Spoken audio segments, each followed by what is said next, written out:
أقسو عليك أحيانا كثيرة، وهذا من فرط حبي لك وخوفي عليك وحرصي على أن تكون لبنة صالحة في مجتمعك، وأملي أن تكون ولدي الصالح الذي يدعو لي بعد وفاتي.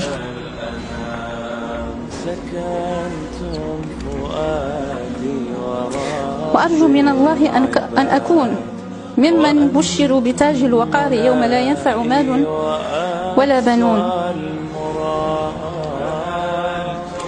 أسأل الله العظيم أن تقر عيني بك في الدنيا، وأن يجعلك ذخرا لي في الآخرة، وأن يصلح الله بك وعلى يديك، ويبارك فيك وفي